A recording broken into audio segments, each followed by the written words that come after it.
ప్రభువైన యేసుక్రీస్తు నామములో మీ అందరికీ హృదయపూర్వకమైన వందనాలు తెలియజేస్తున్నాను. ఈరోజు మనం బైబిల్ గ్రంథంలో వివాహం పట్ల దేవుని యొక్క ఉద్దేశం, ఏ రకమైన వివాహము దేవుని చిత్తమైనది, ఆమోదయోగ్యమైనది అనేటువంటి విషయాలను మనం చూడబోతా ఉన్నాం. బైబిల్ గ్రంథంలో వివాహ వ్యవస్థ ఎవరు స్టార్ట్ చేశారు? అందరికీ తెలిసిందే, పరిశుద్ధుడైనటువంటి దేవుడు వివాహ వ్యవస్థని స్టార్ట్ చేశాడు. ఆదికాండంలో మనకి మొదటి అధ్యాయంలోనే దేవుని ప్లాన్ కనిపిస్తుంది. ఎలాగా ప్రతి జాతిలో అవి యానిమల్స్ అవ్వండి, బర్డ్స్ అవ్వండి, వాటెవర్, అవి ఏవైనా జంతువులైనా పక్షులైనా వీటన్నిటి విషయాల్లో దేవుడు జతలుగా సృష్టించాడు. మొదటగా ఆదాముని మాత్రం సింగిల్గా క్రియేట్ చేసిన తర్వాత దేవుడు ప్లాన్ చేశాడు, తనకు కూడా సాటి అయిన సహాయం అవసరం అని. అందుకోసమే అవ్వను కూడా దేవుడు చేసిన తర్వాత దేవుడు వారిని బ్లెస్ చేశాడు. ఏమని? ఆదికాండం 1వ అధ్యాయం 26లో పెళ్ళప్పుడు ఎక్కువ మంది చదువుతూ ఉంటారు, మీరు ఫలించి అభివృద్ధి పొందండి, విస్తరించండి, ఈ భూమిని నిండించండి అనేటువంటి మాట మనకి క్లియర్గా కనిపిస్తుంది. అయితే ఇది దేవుని ప్లాన్. వివాహం పట్ల దేవుని ఉద్దేశం ఏంటి అని అంటే, ఫలించాలని, అభివృద్ధి పొందాలని, విస్తరించాలని, ఈ భూమిని నింపాలనేది దేవుని ప్లాన్. ఇది అయితే దీంట్లోనే అన్నీ ఇమిడిపోయి ఉన్నాయి, అన్నీ దాగున్నాయి ఈ వివాహంలోనే. అంటే ఈ శరీరాన్ని సృష్టించిన దేవుడు, కొంతమంది అంటారు ఈ సెక్స్ లేదా కామం అనేది దేవుడు సృష్టించిందే కదా అని. కామం తప్పు కాదు, కానీ sex is not a wrong thing. But if you use it in wrong way, it is morally, legally it is wrong. అంటే దేవుడు సృష్టించినటువంటి ఈ సృష్టిలో ఉన్న ప్రతి వ్యక్తి నియమానికి లోబడే చేయాలి. సృష్టికి విరుద్ధంగా లేదా దేవుని ప్లాన్కి విరుద్ధంగా, దేవుని వాక్యానికి విరుద్ధంగా మనం వాటిని చేయకూడదు. ఇది దేవుని యొక్క ప్లాన్. ఇది మనం గ్రహించాలి. అదేంటి? ఒక నియమం పెట్టారన్నాను కదా, ఆ నియమం ఏంటి అనంటే, ప్రతి వ్యక్తికి దేవుడు లీగల్గానే, ఇప్పుడు మనం అంటున్నాము కానీ దేవుడి వాక్య ప్రకారం లీగల్గానే ఎప్పుడో ప్రతి వ్యక్తికి ఒక వైఫ్ అండ్ హస్బెండ్, ప్రతి వ్యక్తికి భార్య లేదా భర్త అనేటువంటి ఒక సామాజిక ఒప్పందం means it's a life time, ఏదో కాంట్రాక్ట్ కాదు, ఉండేలా దేవుడే ఈ వివాహ వ్యవస్థని ఏర్పాటు చేశాడు. తరువాత ఇంకో ముఖ్యమైన విషయం ఏంటి అని అంటే, ఎందుకు దేవుడు ఈ వ్యవస్థను ఏర్పాటు చేశాడంటే, మనకు ఆదికాండం 2వ అధ్యాయం 20-24 వచనాల్లో, 20 నుండి 24 వచనాల్లో మనకు కనిపిస్తుంది, సాటి అయిన సహాయంగా ఉండాలని తనలో నుండే వచ్చింది, ఎక్కడి నుండో రాలేదు, తనలో నుండే తీశాడు దేవుడు. తన బాడీలో మార్పులు చేశాడు ఆమె కోసం. ఆమెని అతని కోసమే ఇచ్చాడు, ఎవరి కోసమో కాదు. ఆమె అతని కోసం, అతడు ఆమె కోసం కాదు అని పౌలు కూడా అంటాడు కదా. మొదటగా అవ్వ నిర్మించబడలేదు కానీ ఆదాము నిర్మించబడి తర్వాత ఆయనలో నుండి ఆమె వచ్చింది అనే మాట అంటాడు. దేవుని ప్లాన్ ఏంటంటే, ప్రతి భాగస్వామి అంటే ప్రతి పార్ట్నర్, ప్రతి అమ్మాయి, ప్రతి స్త్రీ, ప్రతి భార్య తన భర్తకి సహకరించడానికి దేవుడు ఏర్పాటు చేసినటువంటి ప్లానే ఒక పరిశుద్ధమైన వ్యవస్థే వివాహ వ్యవస్థ. అయితే ఈ వివాహంలో ఎంటర్ అయ్యేటప్పుడు రకరకాలైన సిద్ధాంతాలు, ఒకసారి మనం పాతకాలం నుండి వచ్చినట్లయితే అప్పుడు నియమాలు ఇంకా రాలేదు. అంటే ఎవరు పెళ్లి చేసుకోవాలి, ఎవరిని చేసుకోవాలి, లేదా ఏజ్ ఏంటి, ఇట్లాంటి రిలేషన్స్, వీటి మీద ఒక పరిపూర్ణమైనటువంటి ఒక వ్యవస్థ ఇంకా నియమింపబడలేదు. చాలామంది అంటారు, కయ్యనికి భార్య ఎక్కడి నుండి వచ్చిందండి అని. ఎక్కడి నుండి వస్తుంది? ఆది తల్లి నుండి వచ్చిన వాళ్ళే అందరూ. అది పర్టికులర్గా మనం చెప్పుకునే పనే ఉంది. అవ్వ ఆదాము నుండి పుట్టిన పిల్లలే భూమి మీద ఉన్నారు అని అంటే, ఇన్ ద బిగినింగ్ అంటే ప్రారంభంలో దేవుడు ఆ వ్యవస్థను అలా అనుమతించాడు ప్రారంభంలో. తర్వాత దేవుడు తన ప్లాన్స్ మారుస్తూ వచ్చాడు. ఒక క్రియేట్ చేశాడు, ఒక గ్రూపుని, ఒక వ్యవస్థని, ఒక సమాజాన్ని దేవుడు క్రియేట్ చేశాక రూల్స్ పెట్టాడు. ధర్మశాస్త్రానికి ముందు వివాహాలు, ధర్మశాస్త్రం తర్వాత వివాహాలు అని మనం ఆలోచన చేయాలి. ధర్మశాస్త్రానికి ముందు వివాహాలను మనం చూసినట్లయితే ఆదికాండం 6వ అధ్యాయంలో ఈ ఇష్టం వచ్చినట్టుగా ఈ వివాహం చేసుకున్నారు అని ఉంటుంది. దేవుని కుమారులు, మనిషి కుమారులు వివాహాన్ని గురించి ఇక్కడ రాయబడి ఉంటుంది. దేవునికి నచ్చలేదు అది. ఆ దేవుని కుమారులు అన్న దగ్గర దేవదూతల్ని దేవుని కుమారులుగా కూడా ఇలా ట్రాన్స్లేట్ చేసి రాశారు అనేది ఒక వర్గం. అండ్ ఇంకొంతమంది షేతు సంతానం వీళ్ళు, ఈ మిగతా వాళ్ళు కయ్యను మిగతా సంతానం వీళ్ళు అనే వర్గం కూడా ఉన్నారు. సో ఏది ఏమైనా ఇష్టం వచ్చినట్లుగా వివాహాలు చేసుకొని దేవునికి బాధ కలిగించారు అనే వర్డ్ అయితే మనకి బైబిల్లో ఆదికాండంలో కనిపిస్తుంది. అంటే ఇష్టం వచ్చినట్లుగా దేవుణ్ణి బాధించే విధంగా ఉండకూడదు అనేది తద్వారా మనకి తెలియజేస్తుంది. అండ్ ఆ తర్వాత వరుసలు వచ్చేసి ఇప్పుడు మనకు వరుసలు వచ్చినాయి. ధర్మశాస్త్రానికి ముందు అవి కూడా కజిన్స్ని చేసుకునేవాళ్ళు, ఒకే తండ్రికి పుట్టిన పిల్లలు చేసుకునేవాళ్ళు. తల్లులు వేరు, తండ్రి మాత్రం ఒకడే. అప్పుడు సిస్టర్ అవుతుంది వరుసకి, కానీ చేసుకునేవాళ్ళు. అది పాత నిబంధనలో అంతా నడిచింది, ధర్మశాస్త్రానికి ముందు కూడా నడిచింది. ధర్మశాస్త్రానికి ముందు ఎగ్జాంపుల్ అబ్రహాము అలా చేసుకున్నటువంటి వ్యక్తిగానే మనకు కనిపిస్తాడు. అబ్రహాంకి శారా వరుసకు చెల్లెలు అవుతుంది అనే విషయము మనకు ఆదికాండంలో కూడా కనిపిస్తూ ఉంటుంది. అండ్ తర్వాత అన్నల్ని అలా మ్యారేజ్ చేసుకోవచ్చా అని అంటే తండ్రులు వేరంటే ఒక ఎగ్జాంపుల్ చెప్తాను, దాన్ని మోడల్గా తీసుకోవద్దు. ఎగ్జాంపుల్, అమ్నోను తన సహోదరి అయిన తామారుని చెరిచే ప్రయత్నంలో ఉన్నప్పుడు ఆమె అంటది కదా, ఇది కాదు, నువ్వు నా తండ్రిని అడుగు, ఒకవేళ నన్ను నీకు ఇస్తాడేమో అని కూడా అంటుంది. అంటే అలా సోదరి వరుస అయిన వాళ్ళని చేసుకున్న వాళ్ళు చాలామంది బైబిల్ గ్రంథంలో కూడా ఉన్నారు. అయితే గుర్తుపెట్టుకోండి, ఇది యూదులకి ధర్మశాస్త్రంలో ఉన్నటువంటి మాట, అందరికీ చెందింది కాదు అనే విషయాన్ని గ్రహించాలి. అండ్ తర్వాత ఈ పెళ్ళి ఎవరి మధ్యలో జరిగింది అని అంటే బైబిల్లో స్త్రీలు పురుషులు మాత్రమే ఉన్నారు, కానీ ఇంకా మిగతా ఎవరికి ఈ వివాహ వ్యవస్థ గురించి మిగతా ఎవరికి పర్మిషన్ లేదు. కొంతమంది ఇప్పుడు స్త్రీలే పురుషులే పెళ్లి చేసుకోవటం అనేది ఇది దైవికమైన వాటికి వ్యతిరేకమైనది. సో రాంగ్, అది దేవుడు ఒప్పుకోడు అలాంటి వాటిని. ఆ విషయాన్ని మనం గ్రహించాలి. స్త్రీని పురుషునే దేవుడు తయారు చేశాడు. ఇక మిగతా థర్డ్ జెండర్ లేదా ఫోర్త్, ఇంకా నువ్వు ఫిఫ్త్ ఏది పెట్టుకున్నా సరే అవన్నీ చట్ట వ్యతిరేకమైనవి, బైబిల్ చట్టాలకి విరోధమైనవని మనం గ్రహించాలి. అండ్ తర్వాత అసలు ఈ పెళ్ళిళ్ళ గురించి మనం మాట్లాడుకుంటే ఇప్పుడు చాలామంది ఇవన్నీ ఓకే కానీ చరిత్ర ఇవన్నీ మాకు తెలుస్తుంది బైబిల్ చదివితే, ఏ పెళ్లి చేసుకోవాలి అని అంటారు. ప్రేమ పెళ్లి చేసుకోవాలా, పెద్దలు చేసిన పెళ్ళా, లేకపోతే దేవుడు చెప్తామంటారు, అసలు ఏంటి క్లారిటీ? 3 రకాల పెళ్ళండి. ఉన్న పెళ్ళిళ్ళన్నీ కూడా ఈ కేటగిరీలోకి వచ్చేసేస్తాయి, ఈ కేటగిరీలోకి వస్తాయి. ఈ 3 లేదా 4 కేటగిరీలకు వివరించవచ్చు. ఫస్ట్ వన్ ప్రేమ పెళ్ళి, ప్రేమించి పెళ్లి చేసుకుంటారు. ఇది తప్ప అంటారు కొంతమంది చర్చ్కి వెళ్ళేవాళ్ళు లేదా బిలీవర్స్ చాలామంది కూడా ఇది తప్పు అనేవాళ్ళు లేకపోలేదు. రెండోది పెద్దలు కుదిర్చిన పెళ్ళి, ఇది రైట్, ఇంకా కుటుంబం ఎలా అయిపోయినా ఇదే రైట్ అనే వర్షను ఉంది. థర్డ్ వన్, కొన్నిసార్లు ఓల్డ్ టెస్టిమెంట్లో మనకి కనిపిస్తూ ఉంటుంది, యుద్ధంలో జయించడం ద్వారా వాళ్ళని వివాహం చేసుకోవడం లేదా స్వయంవరంలో అమ్మాయిని దక్కించుకోవడం, ఇలాంటి పెళ్ళిళ్ళు కూడా కొన్ని ఉంటాయి. సార్ అది వాళ్ళ శౌర్యాన్ని బట్టి వాళ్ళు పెళ్లి చేసుకుంటూ ఉంటారు, అదొక కేటగిరీ.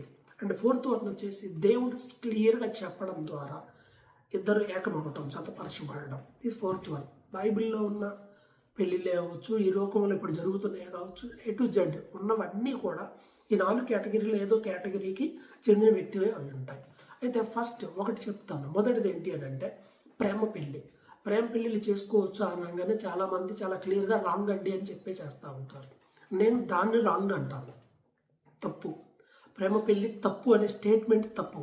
ఎందుకనంటే బైబిల్లో కూడా ప్రేమ పెళ్ళిళ్ళు ఉన్నాయి.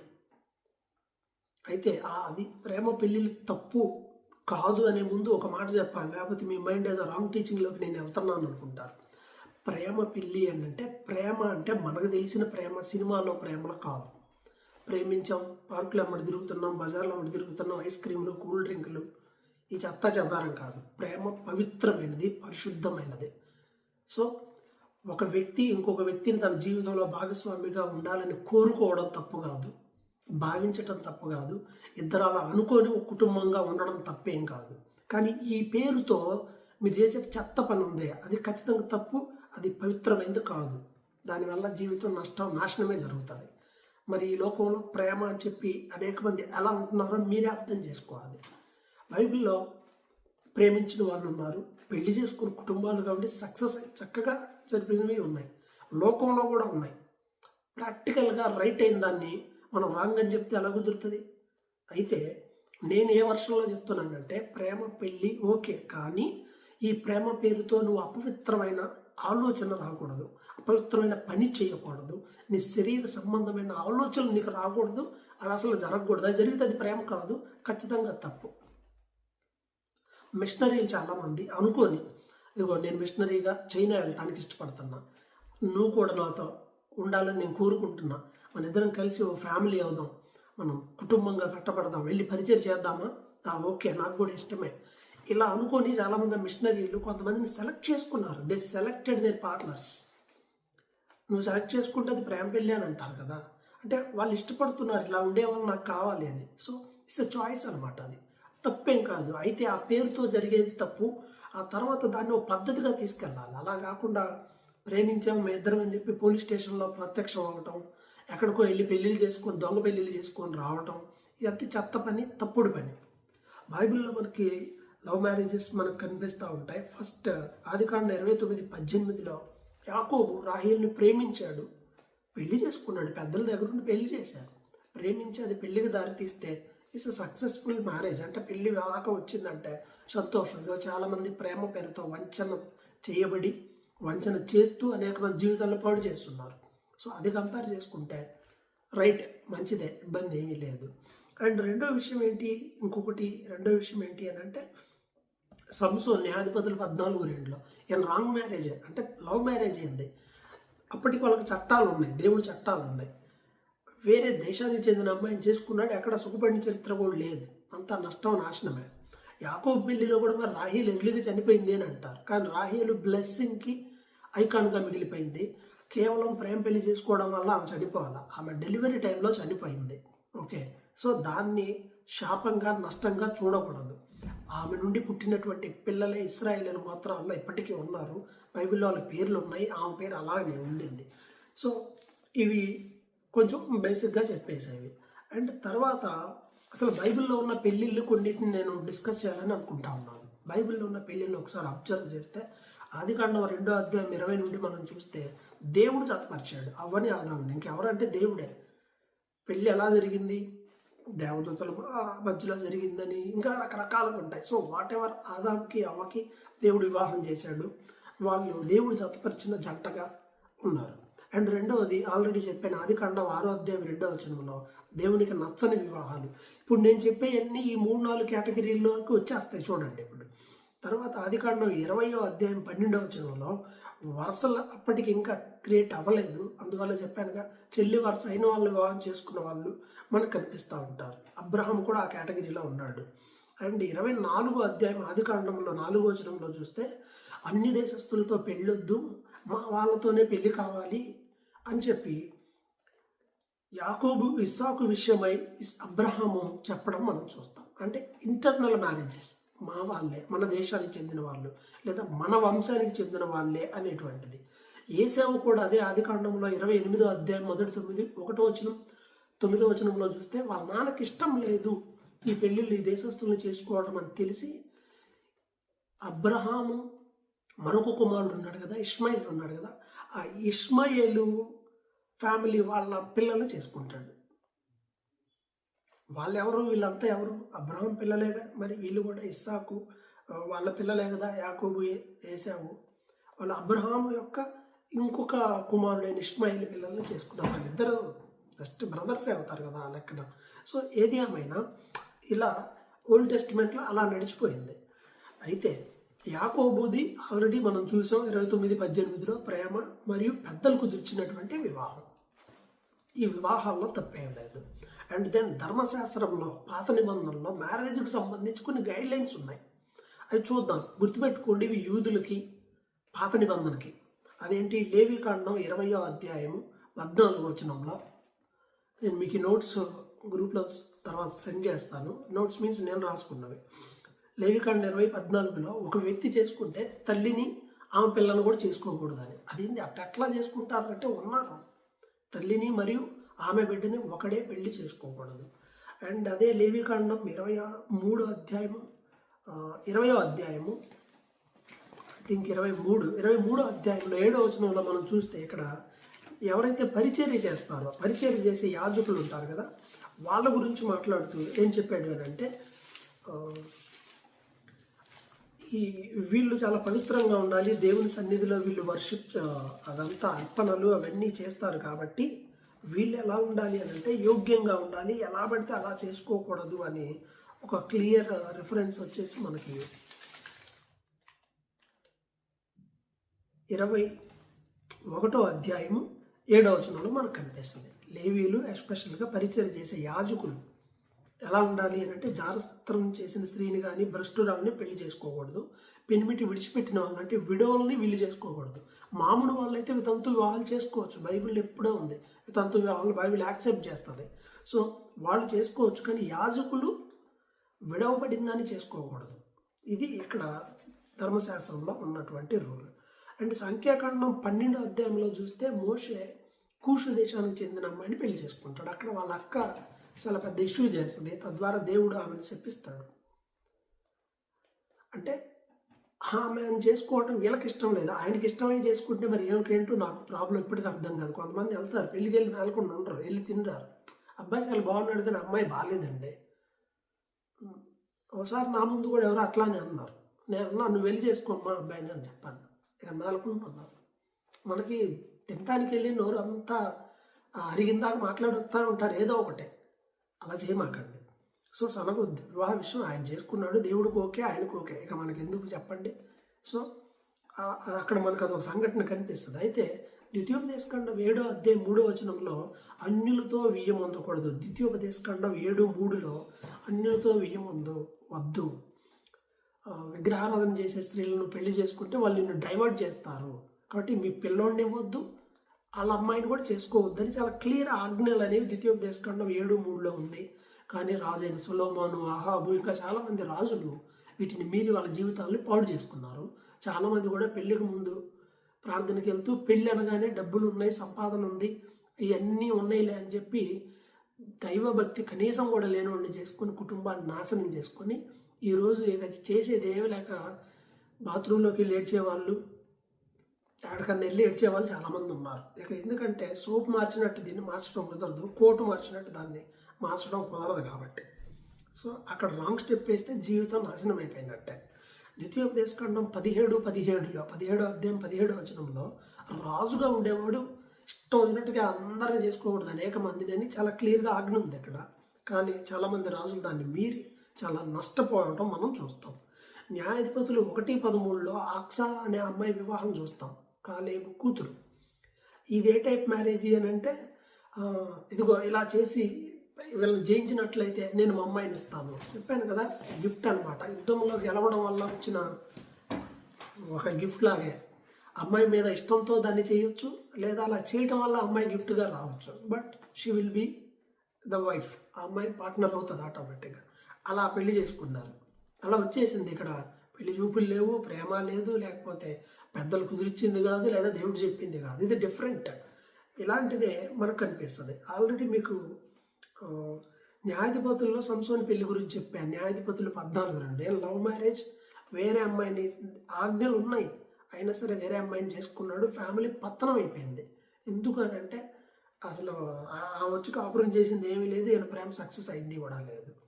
దాని తర్వాత రూతు గ్రంథం 1వ అధ్యాయంలో మోయాబు స్త్రీలను పెళ్లి చేసుకొని వాళ్ళిద్దరూ చనిపోయారు, ఎవరు నయోమి పిల్లలు ఇద్దరు కూడా.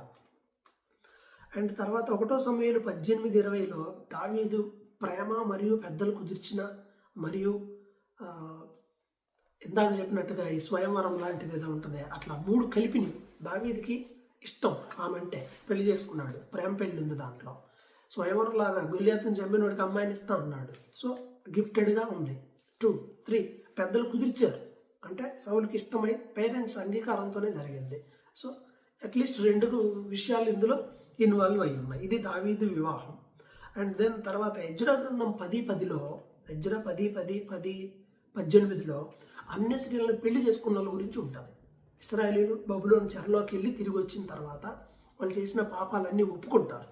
ఒప్పుకునే టైంలో ఏమొస్తుంది అని అంటే ఎవరైతే దేవుని వాక్యానికి విరోధంగా పాపం చేశారో వాళ్ళందరూ వాళ్ళ పాపాలు ఒప్పుకోండి అన్నప్పుడు వాళ్ళ పాపంలో ఒకటి ఏంటి అని అంటే అన్య స్త్రీలను పెళ్లి చేసుకోవటం. అందుకే ఎజ్రా 10:10లో 10వ అధ్యాయం 10వ వచనంలో 18వ వచనంలో యాజకులు కూడా అలా చేసిన వాళ్ళు ఉన్నారు, అలా పాపం చేసిన వాళ్ళు. అందువల్ల ఏం చెప్తారు అని అంటే చివరికి మీరు వాళ్ళని వదిలిపెట్టాల్సిందే అంతే, ఇంకా అదే ఫైనల్ డెసిషన్ అన్నారు. చచ్చినట్టు వాళ్ళని వదిలేశారు ఇక వాళ్ళు వాళ్ళ భార్యను వదిలేసేసుకున్నారు ఇక అంతే. ఎందుకంటే యాజకుడు చేయొద్దు, క్లియర్గా ధర్మశాస్త్రానికి విరోధం. అండ్ ప్రజలకు కూడా చెప్పినా కానీ వీళ్ళు వినలేదు. అన్యులతో వేయముంది, అన్యుల్ని భార్యలుగా చేసుకున్నారు. వాళ్ళని విడిచిపెడితేనే దేవుడు ఒప్పుకున్నాడు. అది మనకి ఆ కాలం చెప్పాను కదా, కాలాన్ని మనం గ్రహించాలి. ఇప్పుడు ఆ ప్రాసెస్ కుదరదు. అండ్ నెహెమ్యా కూడా 13వ అధ్యాయం 26-27 వచనంలో అన్య స్త్రీలు వివాహం చేసుకోవడం వల్ల వచ్చే నష్టం గురించి సొలొమోను గురించి చెప్తాడు. అండ్ వీళ్ళు కూడా చేసుకున్నారు, అలా చేయకూడదని చెప్తాడు. ఇంకా ఆశ్చర్యం ఏంటంటే చెరకాలంలో అండ్ చెర అయిపోయిన తర్వాత ఎస్తేర్ ఉంది, ఆమె అన్యుడైన రాజును పెళ్లి చేసుకోవాల్సి వచ్చింది. అక్కడ రాజు ఆయన క్యాప్చర్ చేసుకున్నాడు మొత్తాన్ని. కానీ ఇక్కడ నష్టం ఏం జరగలా, మేలే జరిగింది. ఇదేమో అమ్మాయి అక్కడికి వెళ్ళింది. సో ఇవన్నీ వాస్తవంగా అయితే ధర్మశాస్త్రానికి విరోధమైంది అది, కానీ అక్కడ దేవుని ప్లాన్ ఉంది, అందుకే అలా జరిగింది. సో బబులోను చెరకాలంలో పెళ్లి చేసుకోవచ్చు, ఏం కాదు, 70 ఏళ్ళు ఆడుకుంటున్నాం కదా, పెళ్ళిళ్ళు చేసుకోవద్దు అని అనుకోమాకండి అని ఇర్మియా 29వ అధ్యాయం 5-6 వచనాల్లో రాయబడి ఉంటుంది. ఇర్మియాతో కూడా దేవుడు చెప్తాడు స్పెషల్గా, నువ్వు మాత్రం పెళ్లి చేసుకోకు అని చెప్తాడు. ఎందుకంటే ఇర్మియా జీవితం గురించి దేవునికి తెలుసు. ఇర్మియా యవన కాలంలో ప్రవక్తగా ఉండి షార్ట్ టైంలోనే ఆయన చనిపోతారు. సో ఆయన కూడా మ్యారేజ్ని చేసుకోలేదు అనే మాటలు మనకు కనిపిస్తాయి ఇతర గ్రంథాల్లో. అండ్ తర్వాత హూషయ అనే ప్రవక్తను చూస్తే 1వ అధ్యాయం 2వ వచనంలో నువ్వు వెళ్ళి వేషను పెళ్లి చేసుకో అంటాడు. అసలు జాగ్రత్తం చేసే స్త్రీని కానీ విడనాడబడిందని కానీ చేసుకోవద్దని చెప్పి దేవుడు చాలా క్లియర్గా నువ్వు వెళ్ళి వేషనే వివాహం చేసుకోండి అంటే దేవుడు డైరెక్ట్ చేశాడు, ఈ అమ్మాయిని చేసుకో అని చెప్పాను కదా. దేవుడు డైరెక్ట్ చేసినవి ఉంటాయి కొన్ని. సో అలా వేషను పెళ్లి చేసుకున్నాడు అతను.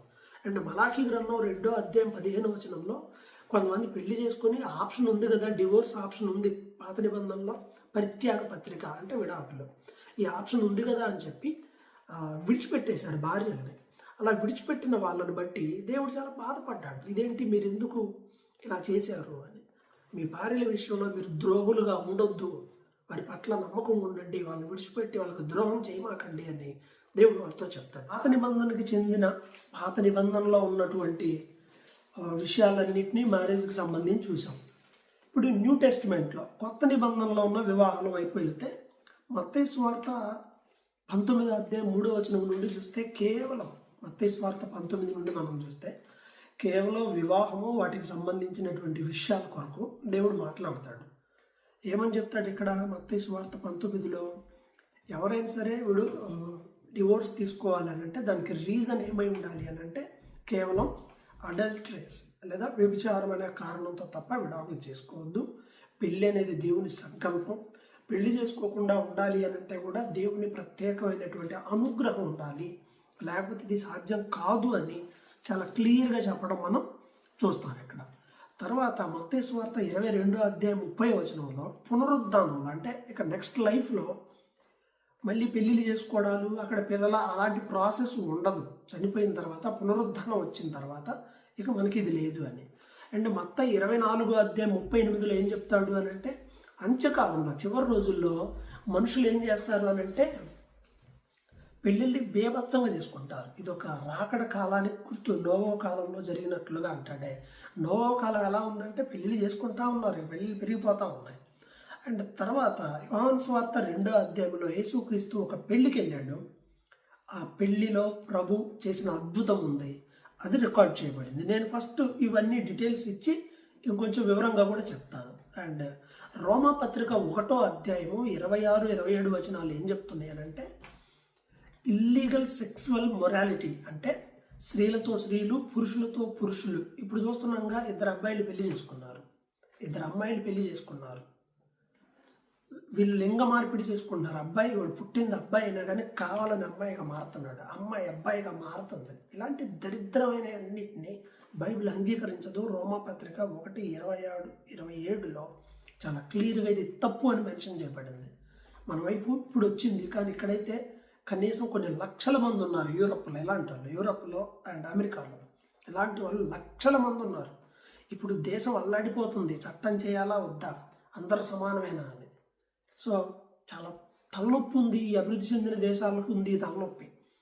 అందుకే అమెరికా అధ్యక్షుడుగానే ట్రంప్ ప్రకటన చేశాడు, స్త్రీ పురుషుడు మాత్రమే, ఇంకా మేము వేరేది ఎలో చేయమని.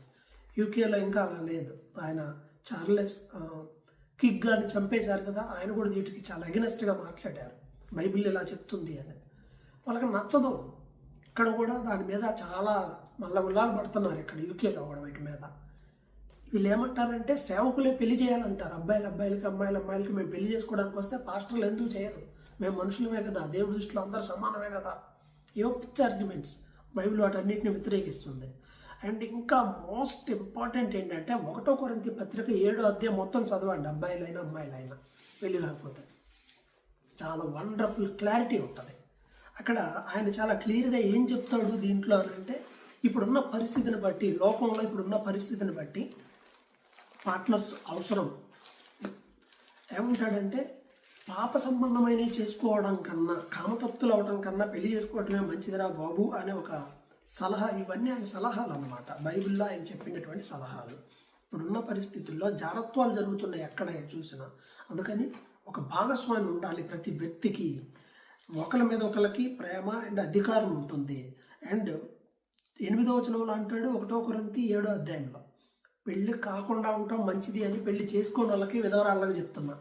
ఇక మళ్ళీ పెళ్ళి ఎందుకు చాలే ఒకసారి, అండ్ అసలు చేసుకోలేదా చేసుకోమాక, ఫైన్.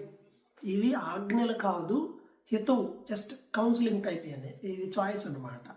అండ్ తర్వాత నెక్స్ట్, విడిచిపెట్టవచ్చు అండి భార్యని ఒక రీజన్తో. గతంలో పాత నిబంధనలు అయితే అడల్టరీ లేదా వ్యభిచారము అనేటువంటి ఒక రీజన్తో మనము విడిచిపెట్టడాన్ని ఒప్పుకున్నాం కదా. ఇక్కడ ఏంటి అని అంటే, భార్యాభర్తల మధ్య విశ్వాసి అవిశ్వాసి అయితే ఏం చేయాలి, పెళ్లి చేసుకున్నాను, మా ఆయన ఇలా ఉన్నాడు, నేను ఇలా ఉన్నానండి, ఇప్పుడు నేనేం చేయాలి, ఆయనతో కాపురం చేయాలా వద్దా అని అంటే, నువ్వు దేవుని నమ్ముకున్నావు కాబట్టి, జాగ్రత్తగా వినండి, నువ్వు దేవుని నమ్ముకున్నావు కాబట్టి నీ భర్త నిన్ను విడిచిపెట్టాలి అనుకుంటే అతను విడిచిపెట్టే రైట్ అతనికి ఉంది. నీ భర్త నిన్ను అంగీకరించకపోతే యు హ్యావ్ ద రైట్. భారత రాజ్యాంగంలో అది ఉంది. మతం మార్చుకున్న వ్యక్తి తన భార్యని లేదా భర్తని విడిచిపెట్టవచ్చు. నాకు ఇష్టం లేదండి నా భార్య వేరే మతానికి వెళ్ళింది అని మీరు కంప్లైంట్ చేస్తే, అది ట్రూ అయితే ఖచ్చితంగా చట్టం ఇస్తుంది. బైబిల్ కూడా దాన్ని యాక్సెప్ట్ చేస్తుంది. ఏమని యాక్సెప్ట్ చేస్తుంది? దేనికి యాక్సెప్ట్ చేస్తుంది? ఒకవేళ అతను నేను ఇంకా ఈ కారణంతో నువ్వు దేవుళ్ళలో ఎక్కువ వెళ్తున్నావు, నాకు వద్దు అనే రీజన్ అతను చూపించి అతను నిన్ను విడిచిపెట్టడానికి అతడు ఒప్పుకుంటే, నువ్వు కాదు, అతను ఒప్పుకుంటే ఓకే, ఫ్రీ హ్యాండ్. అక్కడ గుర్తుపెట్టుకోండి, ఇవన్నీ ఏంటంటే కౌన్సిలింగ్ మాత్రమే. అండ్ దెన్ ఇంకా ఏమంటాడు, నీ భార్యాభర్తలు ఒకళ్ళు పరిశుద్ధులైనా వాళ్ళని బట్టి ఇంకొకళ్ళు రక్షించబడాలి అని. అసలు రక్షింపబడతాడో లేదో నీకేం తెలుసు, అలా కంటిన్యూ అవ్వమని రకరకాలైన విషయాలు చెప్తాడు. అండ్ దెన్ ఇంకా ఏం చెప్తాడు అని అంటే, 27లో ఇప్పుడున్న పరిస్థితిని బట్టి భార్యకు బద్ధుడై ఉంటే విడుదల వద్దు. పెళ్ళయిందా కానీ అయిపోయింది, చేసేది ఏం లేదు, వెనక రాలేవు, కాలేదా తొందరపడొద్దు, ఉంటే మంచిది అని చెప్పి సలహా ఇస్తాడు. నాలా ఉంటే మీకు మేలు అని అందరికి సలహా ఇస్తాడు. ఏంటి అని అంటే సింగిల్గా ఉండడం. ఇక్కడ పెళ్ళైతే ఏం జరిగింది, 28వ వచనంలో ఉంటుంది, శరీర సంబంధమైన శ్రమలు వస్తాయి. పెళ్ళైన ప్రతి ఒక్కరికి శరీర సంబంధమైన శ్రమలు వస్తాయి. ఇది బైబిల్ చెప్తున్న మాట. ఇది ప్రతి ఒక్కరు కూడా గ్రహించాలి. అందుకే ఇలా ఉండండి అంటాడు. ఎండింగ్లో ఇంకా 32, 33 అక్కడ అంటాడు, పెళ్ళైన వాళ్ళేమో భార్యని ఎలా సంతోషపెట్టాలి, మా ఆయన్ని ఎలా సంతోషపెట్టాలి అని ఈ ఆవలోకి వెళ్ళిపోతారు. పెళ్ళి కాకపోతే చక్కగా పర్సనల్ లైఫ్ ఉంటుంది కాబట్టి దేవుని సంతోష పెట్టాలన్నా ఇంకా పర్సనల్గా ఎలా అయినా ఉండొచ్చు అనే ఒక చెప్పాడు. ఇది ఎగ్జాక్ట్ ట్రూ. అందుకే పెళ్లి కాకముందే జాగ్రత్తగా దేవుళ్ళో ఎదగమని చెప్పేది. పెళ్ళయ్యాక సంసార బాధ్యతల్లోకి వెళ్ళి వాటిలో ఈదుకుంటూ నానా బాధలు పడాలి. అది నేనైనా మీరైనా ఎవరైనా. కొన్ని శరీర సంబంధమైన ప్రాబ్లమ్స్ ఉంటాయి, ఖచ్చితంగా ఉంటాయి. ఆ బాధ్యతలు ఆటోమేటిక్ కొన్ని తీసుకొస్తాయి, ఆర్థిక సమస్యలు వస్తాయి, చాలా ఉంటాయి. అటు గురించి తర్వాత మాట్లాడుకుందాం. ఇంకా ఒకవేళ ఒక వ్యక్తి ఎవరైనా సరే నేను మా అమ్మాయి పెళ్లి చేయాలటానికి నాకు ఇంట్రెస్ట్ లేదండి అని, ఆ అమ్మాయి కూడా నాకు ఇంట్రెస్ట్ లేదని అంటే వాళ్ళ చాయిస్. అమ్మో 20 ఏళ్ళు వచ్చి నేను చెయ్యాలి, ఈడి ఇంజనీరింగ్ అయిపోయింది, వీడికి మంచి కట్నం వస్తుంది కాబట్టి చెయ్యాలి, ఇట్లాంటి ప్రాసెస్ చేయకూడదు. ఇది తప్పు. ప్రతి వ్యక్తికి పెళ్లి చేసుకోవాలా వద్దా అనే ఆప్షన్ బైబిలే ఇస్తుంది. ఇష్టమైతే ఓకే, లేకపోతే లేదు. అయితే చేసుకోకుండా ఇష్టానుసారంగా జీవిస్తే అది కుదరదు. వాక్య సంబంధంగా జీవించాలి. ఇది చాలా ఇంపార్టెంట్ అయినటువంటి విషయం. అయితే 7వ అధ్యాయంలో క్లియర్గా ఉంటుంది. పెళ్లి చేయటం, పెళ్లి చేయకపోవడం, పిల్లలకి వాళ్ళు చేసుకోవటం, చేసుకుపోవటం వాళ్ళందరి ఇష్టం. ఇక పెళ్లి చేసుకునేటప్పుడు రూల్ గురించి కూడా మాట్లాడుతూ ఏమంటాడు, 2 కొరింథీ 6:14 2 కొరింథీ 6:14 అవిశ్వాసులతో విజ్జోడుగా ఉండొద్దు అంటాడు. అంటే విశ్వాసిని అవిశ్వాసంతో పెట్టుకోవద్దు, విజ్జోడుగా ఉండొద్దు అని చాలా క్లియర్గా చెప్పాడు. ఇక తర్వాత పత్రికల్లో భార్య ఎలా ఉండాలి, భర్త ఎలా ఉండాలి, ఎఫెసీ 5:22, కొలస్సీ 3:18 భార్యాభర్తల నియమాలు ఉంటాయి. అండ్ 1 తిమోతి 4:2 ఒక వర్షం తీసుకొచ్చాడు పౌలు. కొంతమంది ఆ రోజు ఏం చేశారంటే రాంగ్ టీచింగ్స్ తెచ్చారు. అదేంటి, పెళ్లి చేసుకోకూడదు. ఇప్పుడు కూడా కొన్ని చర్చిలో చూడండి, నేను మీ చర్చిలో పాస్టర్ ఉంటా అంటే నువ్వు పెళ్లి చేసుకోకూడదు. క్యాథలిక్ ఒప్పుకోదు. పెంటెకోస్టల్లో కొన్ని డినామినేషన్స్ ఉన్నాయి, వాళ్ళు ఒప్పుకోరు. నేను నాకు పెళ్లి చేసుకొని పరిచయం చేస్తా అంటే ఒప్పుకోను, నాకు కుదరదండి అని అంటాడు.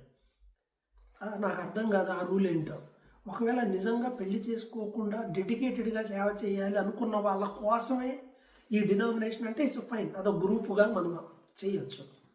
కొంతమంది పెళ్లి చేసుకునే పాస్టర్లు ఉంటారు, కొంతమంది ఇప్పుడు వద్దు అంటున్నారు. కొన్ని శాఖలు పేర్లు చెప్పనులే. అది బైబిల్ ఏం చెప్తుంది అనేది ఇంపార్టెంట్. పెళ్ళి వద్దనే రైట్ ఎవ్వడికి లేదు, చేసుకోమని ఫోర్స్ చేసే రైట్ ఎవరికి లేదు.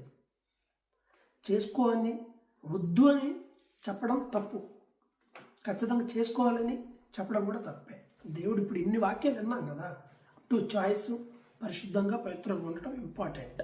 వివాహంలో ఎలా ఉండాలో 1 పేతురు 3వ పత్రిక 1 పేతురు రాసిన పత్రిక 3:1 ఉంది. ఈ మ్యారేజ్ రూల్స్ గురించి నేను తర్వాత మాట్లాడతాను. చివరిలో ఆదికాండం 2వ ఒక పెళ్లి జరిగింది, 2nd చాప్టర్లో. పాత నిబంధనలో, కొత్త నిబంధనలో వెనక నుండి 2వ చాప్టర్లో అంటే ప్రకటన 21లో ఇంకో పెళ్లి గురించి ప్రస్తావించబడింది. ఓ పెళ్లితో స్టార్ట్ అయింది, ఓ పెళ్లితో ఎండ్ అవుతుంది. అదేంటి అంటే గొర్రె పిల్ల వివాహం. ప్రభువైన యేసుక్రీస్తు, ఆయన వరుడు, సంఘం, వధువు. ఇలాగా బైబిల్ గ్రంథంలో వివాహ వ్యవస్థ గురించి అనేక విషయాలు రాయబడ్డాయి. సో ఇప్పుడు మనం వెనక్కి వస్తాం. నేను ఇప్పుడు మరలా వెనక నుండి వస్తున్నా. పెళ్ళి, ఏ పెళ్ళి బెస్ట్ అండి? ఇప్పుడు పెళ్లి చేసుకోవాలో వద్దా అనేది option to you, up to you. Force చేసి పెళ్ళిళ్ళు చేయొద్దు పిల్లలకి. ఒకప్పుడు చిన్న పిల్లలు చేసేవాళ్ళు, అసలు కనీసం వాళ్ళ శరీరం సిద్ధంగా లేకపోయినా కూడా పెళ్ళిళ్ళు చేసి పంపించేసేవాళ్ళు. తర్వాత కొంతమంది పెళ్ళిళ్ళు చేసి తర్వాత కాపురం పంపించేవాళ్ళు ఆఫ్టర్ దర్ మెచ్యూరిటీ. అయితే రకరకాల పెళ్ళిళ్ళు మనకి చరిత్రలో కనిపిస్తున్నాయి, ఈరోజు సొసైటీలో కూడా కనిపిస్తున్నాయి. ఏది బెస్ట్ అంటారు? ప్రేమ పెళ్ళి బెస్టా? ప్రేమించి పెళ్లి చేసుకుని హ్యాపీగా ఉన్న వాళ్ళు అంటారు, చూడండి మేము అంత హ్యాపీగా ఉన్నాము, మేము బెస్టా అని అంటారు. తప్పేం లేదు, బైబిల్లో ఉన్నాయి, సొసైటీలో ఉన్నాయి, అలా కూడా ఉండొచ్చు. అయితే ప్రేమ పెళ్ళి అనేది సెలెక్ట్ చేసుకుంటే నీ జీవితంలో నీ భాగస్వామిని నువ్వు సెలెక్ట్ చేసుకోవచ్చు. కానీ ఈ క్రమంలో నీ ఆలోచనలు డైవర్ట్ అవ్వకూడదు, ఈ క్రమంలో నీ ఆలోచనల్లో పాపం రాకూడదు, ఈ క్రమంలో నువ్వు చేసే పనుల్లో అపవిత్రత రాకూడదు. Is it possible? లిటరల్గా సాధ్యమా? నువ్వు రక్షణ పొంది చాలా ఉన్నతమైన స్టెప్పులో ఉంటేనే అది సాధ్యం. సో పరిశుద్ధమైన ప్రేమ వివాహం చేసుకోవాలంటే నీవు పరిశుద్ధతలో ఉన్నతమైన స్థాయిలో ఉండాలి. నీకు ఆ స్థాయి కనుక ఉంటే, నువ్వు ఆ స్థాయిలో ఉంటే దేవుని ఎదుట ధైర్యంగా, అవునండి నేను పరిశుద్ధంగా ఇలా ఉన్నాము, మా చాట్లో కానీ మా మాటల్లో కానీ మా ఆలోచనలో కూడా తప్పు లేదు, ఇలా ఉన్నాం అని డిసైడ్ చేసుకోగలిగితే దెన్ వీ కెన్ యాక్సెప్ట్. అలాంటి వాళ్ళని మనం అంగీకరించవచ్చు. అండ్ దెన్ తర్వాత రెండో దాని గురించి మాట్లాడాను, అదేంటి? పెద్దలు చేసిన పెళ్ళి. కొంతమంది నోరు మూసుకొని మేము చెప్పింది అంటారు, ప్రేమ పెళ్ళిళ్ళు ఫెయిల్ అవుతున్నాయి, మేము చెప్పింది మేము కుదిరిచ్చింది చేసుకోండి. పెద్దలు కుదిరిచిన పెళ్ళిళ్ళు అన్నీ సమయంగా సాగుతూ ఉన్నాయంటారా? ఎంతమంది విడాకులు తీసుకుంటున్నారు, ఎంతమంది చచ్చిపోతున్నారు, ఎన్ని డౌరీ డెత్ కేసులు లేదా ఎన్ని విడాకులు, వీటన్నిటి రీజన్ ఏంటి? ఊరికి పెద్దలు చూసినంత మాత్రం తీసుకుంటే అదేం పర్ఫెక్ట్ మ్యారేజ్ అనడానికి లేదు. కానీ సొసైటీలో మెజారిటీ మ్యారేజ్లన్నీ అలా నడుస్తున్నాయి. అలా నడిచినాయి అంటే నేను ఎండింగ్లో ఆ మాట చెప్తాను, పెద్దలు కుదిర్చిన పెళ్ళి 100% సక్సెస్ అవుతుందా అని అంటే అవడానికి లేదు. సర్వే ప్రకారం 70-80% వివాహ వ్యవస్థలో ఇప్పుడు ఉన్నోళ్ళు ఈ వివాహం మీద విరక్తి చెంది దేవుడా అని బాధపడుతున్న పర్సెంటే ఎక్కువ ఉందట. వచ్చే జన్మ అనేది లేదు, ఈ జన్మే, జన్మ జన్మలకు నువ్వే నా భర్తవి, జన్మ జన్మలకు నువ్వే నా భార్యవి, ఇదంతా సినిమా స్టోరీలు, ఒకటే జన్మ. అలా ఉండదు. ఒకవేళ మెజారిటీ ఎవరికన్నా ఆప్షన్ వస్తే నెక్స్ట్ జన్మ కోరుకుంటామంటే నేను కోరుకోను అంటున్నారంట. ఒక సర్వే రిపోర్ట్, అది సోషియో సర్వే.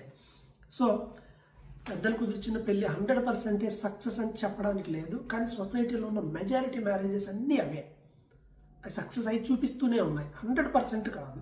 ప్రేమ పెళ్ళిళ్ళు 100% అంటే అవి కాదు. అవి ఫెయిల్యూర్సే ఎక్కువ. థర్డ్ వన్ చెప్పానుగా, వాళ్ళ యొక్క ధైర్య సాహసాలతో ఏదో యుద్ధం చేసో వెళ్ళి అమ్మాయిని గిఫ్ట్గా భారీగా తెచ్చుకోవడం. ఇప్పుడు అలాంటి ఎవరు లేరు. ఇప్పుడు వెళ్ళి ఈ సాగరం కానాలు ఈదితే మొత్తం సాగర్ డ్యామ్ మీద నుంచి దూకితే మా అబ్బాయిని ఇస్తాను అంటే వెళ్ళి దూకి ఎవరో అమ్మాయిని చేసుకోవటాలు అట్లాంటివి ఏం లేవు. ఒక ఆజ్ఞ పెడుతున్నారు, ఏమి ఉద్యోగం ఉంటే ఇస్తామని. ప్రేమించిన తర్వాత సెకండ్ ఆప్షన్ వస్తుందే తప్ప ఇలాంటి మ్యారేజెస్ అంటే యుద్ధంలో వెళ్ళి దావీదులాగా తెచ్చుకోవడం, ఆక్స భర్తలాగా తెచ్చుకోవడం అనేది మనకి ఈ టైప్ మ్యారేజెస్ లేవు ఇప్పుడు. అండ్ ఫోర్త్ వన్, దేవుడి చిత్తానుసారమైన లేదా దేవుడు స్పెషల్ పాయింట్ చేసి చెప్పినవి, ఇది ఈ అమ్మాయిని చేసుకోవాలని. ఇవి చాలా ఉన్నాయి, సేవకుల విషయాల్లో జరుగుతున్నాయి. అండ్ చాలామంది విషయాల్లో ప్రేయర్ చేసుకున్నప్పుడు కొంతమందికి దేవుడు వాళ్ళు ఏ ప్రయత్నం చేయకపోయినా ఇది ఈ అమ్మాయిని చేసుకో అని చెప్పడం. అలాంటి విషయాల్లో కూడా జాగ్రత్త ఉండాలి. తొందరపడి తప్పు దర్శనాల్లోకి వెళ్ళకూడదు. నీకు చెప్తే దేవుడు అలా కూడా చెప్తాడు. యోసేపుకి చెప్పిన దేవుడు మరీకి కూడా చెప్పాడు, మరీకి చెప్పిన దేవుడు యోసేపుకి చెప్పాడు. సమాధానం వచ్చింది. అండ్ రెండవది, మనకేమో పడుకొని కలగని అభిషేక్ నేను నిన్ను చేసుకోవాలని నాకు రాత్రి దేవుడు చెప్పాడని అది రాంగ్. అలా చేస్తే దేవుడు అభిషేక్ కూడా చెప్పాలి. అంటే ఎగ్జాంపుల్ చెప్తున్నా, మిగతా వాళ్ళని పోలిస్తే బాగోదని అభిషేక్ అయితే మావాడు కాబట్టి అన్నాను. ఇలాంటి రాంగ్ వాటికి వెళ్ళకూడదు. నిజమా కాదని టెస్ట్ చేసుకోవాలి, ప్రార్థన చేయాలి, దేవుని సేవకులతో షేర్ చేసుకోవాలి, దైవికమైన మనుషులతో షేర్ చేసుకొని తర్వాత డిసైడ్ అవ్వాలి. ఇవి ముఖ్యమైనవి. సో ఇప్పుడు కొన్ని డౌట్స్ మీరు అడిగే పని లేకుండా నేనే చెప్తా ఉన్నాను. అవి ఏంటి అని అంటే, లవ్ మ్యారేజ్ గురించి నేను ఆల్రెడీ చాలా క్లారిటీ ఇచ్చేసాను. బైబిల్లో చేసుకున్న ఇప్పుడు ఏ పెళ్లి చేసుకున్నా పెళ్లి సక్సెస్ అవ్వాలంటే దానికి కావాల్సింది ఏంటయ్యానంటే దేవుని వాక్యపు విలువలకు లోబడి ఉండటం. నువ్వు లవ్ మ్యారేజ్ చేసావా, పెద్దలు కుదిర్చిందా, దేవుడు చెప్పిందా, లేదా నువ్వు యుద్ధుడు ఈశ్వరుడివై తెచ్చావా, ఏదైనా సరే భార్య తన నియమాలు పాటిస్తే, భర్త తన నియమాలు పాటిస్తే, బిడ్డలు వాక్యానికి లోబడి ఉంటే అది ఏ పెళ్ళైనా సక్సెస్ అవుతుందండి. ఇది క్లియర్. ఈ విధేయత, ఈ ప్రేమ లేదా ఈ విలువలు లేనప్పుడు నువ్వు ఏ పెళ్లి చేసుకున్నా కానీ అది వినాశనమే అవుతుంది.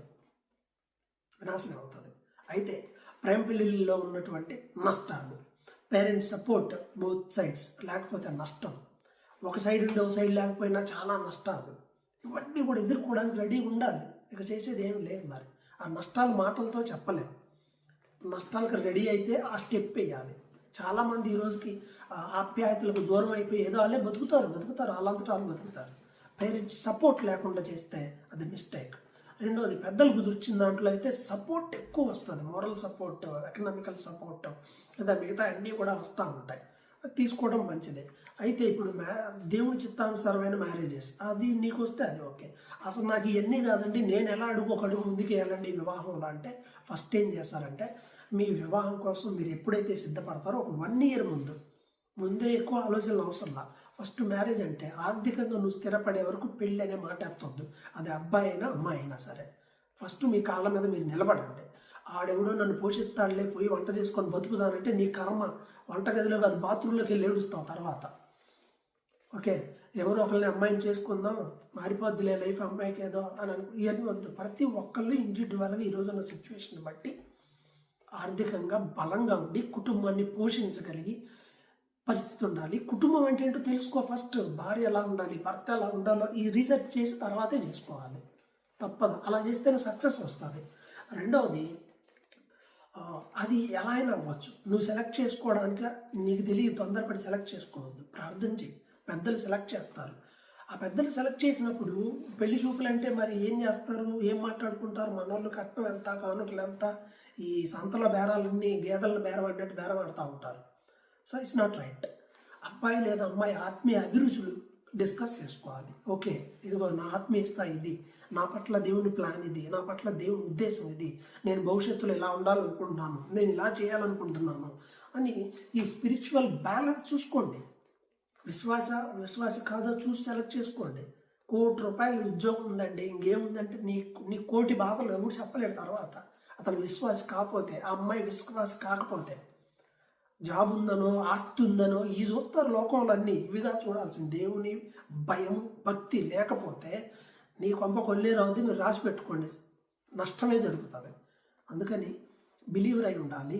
అండ్ వాక్య సంబంధమైనటువంటి అభిరుచి ఉందా లేదా, రక్షణ పొందారా, దేవుళ్ళు ఎదిగే బిడ్డలేనా, ఇలాంటివన్నీ ఆలోచన చేయాలి. అప్పుడు అది పెద్దలు కుదిర్చిందైనా ఫైన్, పెద్దలు కుదిర్చినా సరే ఆ సిస్టమ్ లేకపోతే ఫెయిల్ అవుతుంది. ఓకేనా? థర్డ్, దేవుడు స్పెసిఫిక్గా నీకు చెప్తే, ప్రభా నాతో మాట్లాడావు కదా, అది నిజమైతే వాళ్ళతో కూడా మాట్లాడు అని నువ్వు మనసులో ప్రార్థన చేయి. దేవుడి చిత్తమైతే అది జరుగుద్ది, లేకపోతే అది ట్రాష్ అని గుర్తుపెట్టుకోవాలి. ఇది ఇక మేజర్గా దీనికి సంబంధించి. సో ఇప్పుడు పెళ్ళిళ్ళప్పుడు దానికి ముందు ప్రార్థనలో ఆత్మీయ సిద్ధపాటు, వాక్య జ్ఞానం కలిగి ఉండడం, అండ్ పెళ్ళయ్యాక ఎలా ఉండాలనే నాలెడ్జ్ ఇప్పుడే ఉండాలి. లేకపోతే దేవుడు చెప్పిన వివాహం అయినా, పెద్దలు చేసిందైనా, ప్రేమించిందైనా, ఏ సోర్స్ అయినా సరే వాక్యపు విలువలకు లోబడినప్పుడు అది నాశనమే అవుతుంది. దేవుడు చేశాడు ఒకే ఆదానికి, ఏమైంది? ఎంత సమస్య వచ్చింది. ఎన్నిసార్లు మనం లెగిస్తే అనుకుంటాం కదా, నేను అప్పుడప్పుడు అంటుంటాను, ఆ అమ్మ చేసింది తిప్పలు అని ఉదాహరణగా. అప్పుడు ఆదాము ఆమె పక్కనే ఉండుంటుంది కదా, ఆదాము పక్కనే ఉంది కదా, ఆమె ఎన్నిసార్లు ఆమెను అనుంటాడు, నువ్వే చేసావు ఇదంతా, అసలు ఆ పండు తిని అని అనరా? నిష్ఠూరాలు వస్తాయి. సో అందుకనే దేవుడు చేసినది అయినా సరే ఆ కుటుంబ వ్యవస్థ అంటే భార్య భర్త వాళ్ళిద్దరూ దేవుని మాటలకు లోబడలేదు కాబట్టి నష్టం జరిగింది. ఫైనల్ కంక్లూజన్ ఏంటంటే ఆత్మ సంబంధంగా వివాహం చేసుకోవాలి. 2, నీ లైఫ్ సక్సెస్ అవ్వాలంటే పెళ్లి చేసుకోవడం ఒక ఎత్తు అయితే, చేసుకున్న తర్వాత వాక్యపు విలువలకు లోబడి ఉండాలి. అప్పుడు ఏ మ్యారేజ్ అయినా సక్సెస్ అవుతుంది. అయితే వాక్యపు విలువలకు లోబడి ఉండడానికి నువ్వు వెళ్ళిన గ్రౌండ్ లవ్ మ్యారేజా, అరేంజ్డా, లవ్ అండ్ అరేంజ్డా, లేదంటే ఇంకా రకరకాలు చెప్పాను కదా, అవి ఏవైనా సరే ఆ సోర్స్ అనేవి, లేదా నువ్వు ఏ సోర్స్లో నుండి నీ మ్యారేజ్ లైఫ్లోకి వచ్చావో, ఏ మార్గం వచ్చావు, అవి నీ వివాహ జీవితాన్ని ప్రభావితం చూపిస్తాయి ఖచ్చితంగా. ఏ చిన్న తేడా వచ్చింది అనుకో, నువ్వే గయా ఏరుకోరి తెచ్చుకున్నావు గయా చక్కనమ్మని అని అంటది ఈమె. అమ్మ కోరుకున్న స్టేషన్ పోయి చేసుకున్నావు అమ్మ సావమ్మ అంటాడు. పెద్దలైనా ఇంకెవ్వడైనా అమ్మ ఇంతవరకు చేస్తాం కదా, తర్వాత మేమేం చేయలేము కదమ్మా అంటారు. అన్నిటికీ మైనస్లు ఉన్నాయండి, అన్నిటికీ మైనస్లు ఉన్నాయి. ప్లస్ అవ్వాలంటే ఏంటంటే దేవుని వాక్యానికి లోబడి జీవించాలి అని అనుకోవటం, దాని ప్రకారం జీవించడం, అది సక్సెస్ఫుల్ మ్యారేజ్కి దారితీస్తుంది. దేవుడు పరలోక సంబంధమైనటువంటి వివాహం గురించి చెప్పాను కదా, దాని గురించి చెప్పి నేను ముగిస్తాను. ఆయన మనల్ని యోగ్యులుగా ఉండాలనుకుంటున్నాడు. పెళ్లి కూతుర్ని పెళ్లి కొడుకు ఎక్స్పెక్ట్ చేసినట్టుగా మనల్ని దేవుడు ఆత్మ సంబంధమైన అందముతో, ఆత్మ సంబంధమైన అలంకారంతో మనల్ని ఎక్స్పెక్ట్ చేస్తున్నాడు. ఆయనతో వివాహానికి మనం సిద్ధంగా ఉండాలి అనేది బైబిల్ చెప్తున్నటువంటి మాట. ఇక నెక్స్ట్ పెళ్ళిళ్ళలో ఎన్నో అన్ని ఆచారాల గురించి నేను ఆ మాట కూడా చెప్పాను కాబట్టి చెప్తా ఉన్నాను. పెళ్ళిళ్ళు చాలా చెడ్డ ఆచారాలు ఉన్నాయి, వాటికి వెళ్ళకుండా క్రైస్తవ పద్ధతులు వెళ్ళాలి. తాగుడు కామనే, ఎంత పసుపు రాకుండా ఆ కార్డే ఎవరు తెలియదు, నలుగులు అంటారు, మేకప్లు అన్నీ అత్తనే ఉంటారు, నలుగులని చతుర్లు అనమాట, ఇవన్నీ సరసాలు అనమాట. అవన్నీ పెట్టి ఏవో చేస్తారు. ఏమీ లేకుండా మంచిగా జరిగితే ఏ సిస్టాన్నైనా మనం యాక్సెప్ట్ చేస్తాం, ఏ ఆచారాన్నైనా మనం యాక్సెప్ట్ చేస్తాం. ప్రతి ఆచారంలో దేవుణ్ణి బాధ పెట్టేవి, మనుషులు గాయపడేవి, గందరగోళం అయ్యేవి, ఇవన్నీ చాలా ఉంటాయి. ప్రధానం అంటారు, ఆ మూట అంటాడు, ఒక ఒక్క ఆకు తక్కువైతే యుద్ధమే జరుగుద్ది. ఆ ఆకు కొంటే అంత వద్దు, 2 రూపాయలకు కూడా ఇన్ని ఆకులు ఇస్తారు, 10 రూపాయలకి ఇన్ని ఇస్తారు, తన్నుకొని వస్తారు దాని దగ్గర కూడా. కొంతమంది ఉంటారు అన్నీ మిక్స్ చేస్తారు, ప్రార్థనే, వాక్యమే, పాస్టర్ గారే లోకం అన్నీ మిక్స్ చేసి వస్తున్నారు. పాస్టర్లు కొంతమంది చెప్పట్లేదు, కొంతమంది చెప్పిన విశ్వాసులు వినటం లేదు. పెళ్లిలో కూడా ఎన్నో చాలా చెడ్డవి ఉంటాయి, వాటి గురించి నేను ఎక్కువ చెప్పలేను, ఎందుకంటే టైం ఆల్రెడీ ఇప్పుడు 43 minutes. ఇంకొంతమంది మేజర్ క్వశ్చన్, అన్న తాళి కట్టొచ్చా అని అంటాడు. కొంతమంది తాళి కట్టరు. అసలు ఎలా చేసుకుంటే పెళ్ళో తెలుసా? మీరు గూగుల్ ఓపెన్ చేయండి, నేను కూడా తర్వాత పెడతా. అందరూ తాళి కట్టరు, ఇండియాలో ఉన్న వాళ్ళు అందరూ కూడా తాళి కట్టరు. ఒక్కో దేశంలో ఒక్కో ఆచారం ఉంటుంది. ఆ ఆచారం దాంట్లో వచ్చిన తప్పు లేదు. ఇంకొంతమంది దాంట్లో 2 ఇట్లా ఉంటాయి, 2 సింబల్స్ ఉంటాయి, దీనికి గుర్తు, శివుడికి పార్వతికి గుర్తు. అంటే శివుడు పార్వతి కలిసి లేరు నాయన, అట్లా చేసినంత మాత్రం నువ్వేం కలిసి ఉండవు. ఓకే, సో అలా ఎక్కడైతే విగ్రహ సంబంధమైన అపవిత్రత ఉందో దాన్ని తీసేసేయండి. ఒక చిన్న బెల్ల వేసుకునేది మ్యారేజ్కి సింబల్గా, మనం ఉంగరం ఎట్లా అన్నా దాన్ని కూడా అలా ఒక చిన్న రౌండ్ పెట్టి ఈ సింబల్స్ ఏం లేకుండా కడతా అంటే కట్టుకో. నాకు ఈ కట్టనంటే, నాకు ఈ గోలంతిందంటే కట్ట మాఫీస్, అప్ టు యువర్ చాయిస్. అది తాళి అనే దేవునికి విరోధం అయితే ఎంతమంది తల్లులకు దేవుడు చెప్పు ఉండాలి, నీ తాళి కూడా తెంచే నేను దీనితో మాట్లాడినా అని ఎవరికి దేవుడు ఎందుకు చెప్పలేదు? ఆలోచన చేయండి. అలానే విగ్రహ సంబంధమైన అపవిత్రతను మనం తెలిసి వాటిని ఎంకరేజ్ చేసి ఆ టైప్లోకి వెళ్ళొద్దు. అవన్నీ పర్సనల్ కౌన్సిలింగ్లో వచ్చేవి. సో వాటి విషయమై జాగ్రత్తగా ఉండాలి. ఇక పెళ్ళిళ్ళలో ఇక రకరకాల ఆచారాలతో చాలా అంటే చాలా డిస్టర్బ్ అవుతూ ఉంటారు. ఈ పెళ్ళైన మొదటి 4 రోజుల్లోనే కెరీర్ బిల్డ్ అవుద్ది. ఆ తర్వాత ఫస్ట్ మంత్లోనే మొత్తం ఆధారపడి ఉంటుంది. అంటే జాగ్రత్తగా బిల్డ్ చేసుకోవాలి అనేది దాని ఉద్దేశం, వేరే ఏం లేదు. So this is from my side.